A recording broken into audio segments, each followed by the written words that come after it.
اس کے لیے ایک من گھڑت روایت تراشی کنت کنزا مخفیا، اور کہا یہ حدیث قدسی ہے، نعوذ باللہ ثم نعوذ باللہ، اللہ مالک نے یہ ارشاد نہیں فرمایا، جھوٹ ہے اللہ کی طرف منسوب کہ اللہ نے کہا میں چھپا ہوا خزانہ تھا، میں نے اپنا آپ ظاہر کرنا چاہا، اب کائنات میں جو کچھ نظر آ رہا ہے وہ حقیقت میں میری ہی مختلف صورتیں۔ سمجھانے کے لیے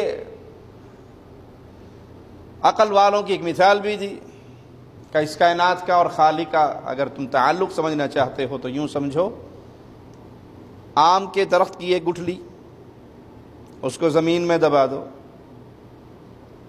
کچھ دنوں کے بعد ایک کونپل نکلے گی، پودا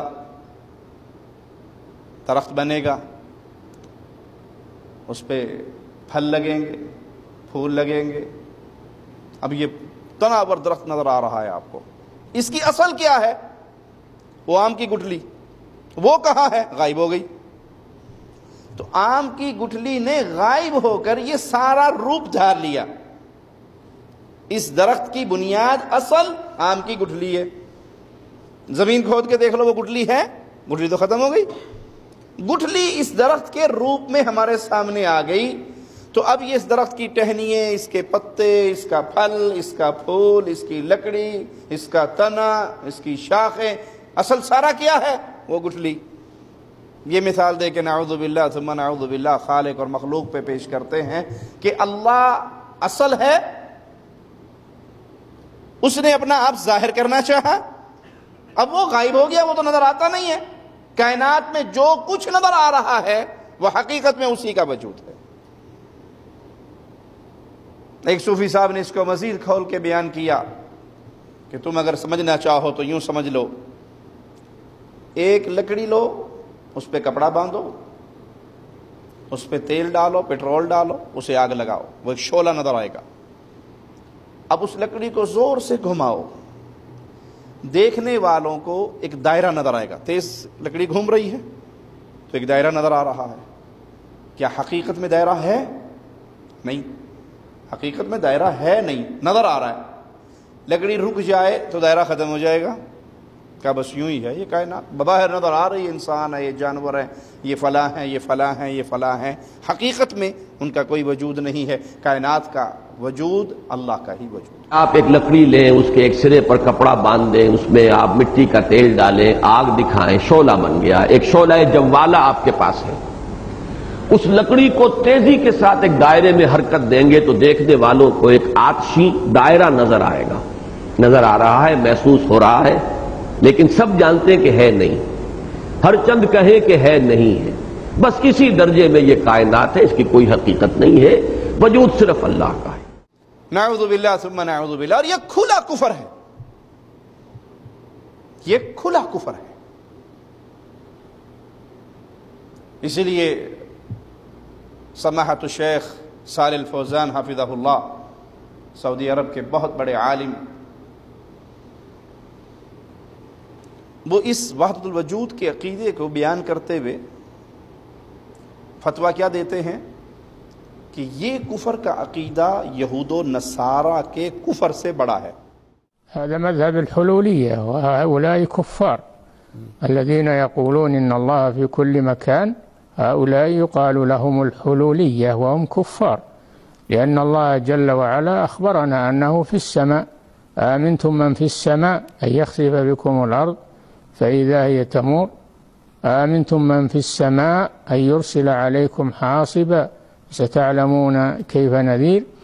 ولما جاء رجل إلى الرسول صلى الله عليه وسلم بجارية يريد أن يعتقها عن نذر نذره، قال النبي صلى الله عليه وسلم للجارية أين الله؟ قالت في السماء، قال اعتقها فإنها مؤمنة۔ نعم۔ کیوں؟ یہودیوں نے کتنے الہ کا تصور پیش کیا؟ اللہ اور عزیر کو اس کا بیٹا کہا تو کتنے ہو گئے؟ دو۔ عیسائیوں نے اللہ اور عیسیٰ کو اس کا بیٹا کہا اور کچھ تین کی طرف چل کر آئے، تثلیث کا عقیدہ پیش کیا۔ تو کسی نے 2 مانے، کسی نے 3 مانے، اور صوفیاء نے کیا کہا؟ ہر چیز ہی اس کا روپ ہے، خالق اور مخلوق کا جو فرق ختم کرے اسے صوفیاء کی ٹرم میں مشرک کہا جاتا ہے، اور جو خالق اور مخلوق کو ایک جانے اس کو موحد کہا جاتا ہے۔ اس لیے ابن عربی کہا کرتا تھا العبد رب والرب عبد یا لیت شعری من المکلف، بندہ اللہ ہے، اللہ بندہ ہے۔ مجھے نہیں پتا شریعت کس کے لیے آئی ہے۔ بندہ وجود ظاہری سے پہلے خود خدا تھا، شمائم امدادیہ میں امداد اللہ صاحب لکھتے ہیں۔ تو وہ جو تصور تھا اسلام کا کہ یہ بندے ہیں، یہ مخلوق ہیں، یہ اللہ کے رزق دیے ہوئے کو کھاتے ہیں، ان پر لازم ہے یہ اللہ کی عبادت کریں، اس تصور کو خالق اور مخلوق کے فرق کو مٹا کر صوفیاء نے نیا دین دیا کہ نہیں، جو کچھ ہے حقیقت میں وہی ہے، ادھر بھی تو، ادھر بھی تو، مسجد میں تو، مندر میں تو، میں خانے میں تو۔ اور حقیقت میں یہ تصور ہندوؤں کا تصور ہے، یونان کے فلسفیوں کا تصور ہے۔ آپ انڈیا والے بھائی زیادہ جانتے ہوں گے، آپ نے ہندوؤں کو کبھی نہیں سنا پھینک کنکر نکلے شنکر، ہر کنکر میں شنکر۔ تو توحید کی بنیادی دعوت صوفیاء نے اس کو مٹانے کے لیے ایک نیا دین تصوف کے نام پہ پیش کیا۔ اچھا چلیں ٹھیک ہے، آپ کے یہ سارے عقائد ہیں، مان لیا ایک لمحے کے لیے، یہ ہے کہاں؟ قرآن میں تو ہے نہیں، حدیث میں تو ہے نہیں۔ قرآن میں تو قل هو اللہ احد اللہ الصمد، وہ تنہا ہے، وہ یکتا ہے، وہ بے نیاز ہے، لم یلد ولم یولد، نہ اس نے کسی کو جنا ہے، نہ وہ جنا گیا ہے، نہ اس کے کوئی ہمسر ہے۔ لہو ما فی السماوات، جو کچھ آسمانوں میں ہے وہ اس کا ہے، وہ نہیں ہے، اس کا ہے۔ جو کچھ زمین میں ہے وہ اس کا ہے، جو ان دونوں کے درمیان میں ہے وہ اس کا ہے۔ اللہ ان سب کا مالک ہے، ہر چیز اللہ نہیں ہے۔ قرآن تو ہمیں باقاعدہ درس دیتا ہے کہ یہ اللہ کی پیدا کردہ مخلوق ہے۔ جب یہ سوال کیا جائے کہ آپ کا یہ تصوف کا عقیدہ یہ ہے کہاں پر، یہ علم ملے گا کہاں سے، اس کی دلیل کیا ہے، تو کہتے ہیں جی وہ یہاں بھی 2 باتیں ہیں۔ تو کون سی؟ کہ آپ شریعت والے ہیں، ہم طریقت والے ہیں۔ شریعت کا علم قرآن اور حدیث، اور طریقت کا علم وہ صوفیاء کا خاص ایک سلسلہ ہے۔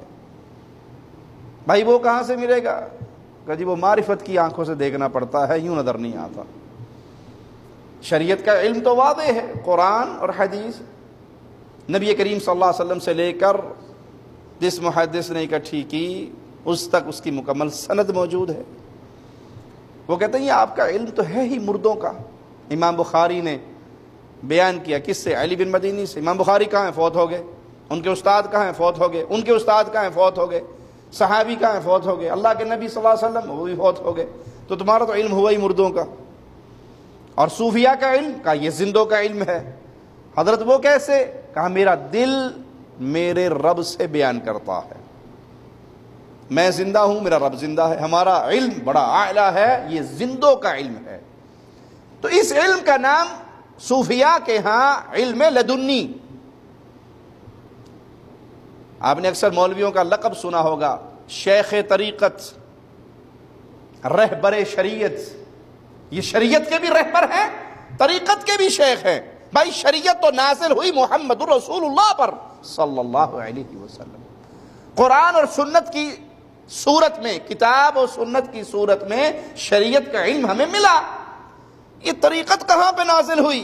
کہ یہ صوفیاء کا معرفت والا علم ہے، یہ ہر کسی کو نہیں ملتا، یہ علم لدنی ہے۔ علم لدنی، علم کہتے ہیں معرفت کو، جانکاری کو، لدنی میرے پاس کا علم۔ اس کے لیے من گھڑت قصے گھڑے ہوئے ہیں کہ رسول اللہ صلی اللہ علیہ وسلم نے یہ علم خاص چند ایک صحابہ کو دیا، ابو ہریرہ کو دیا، علی کو دیا،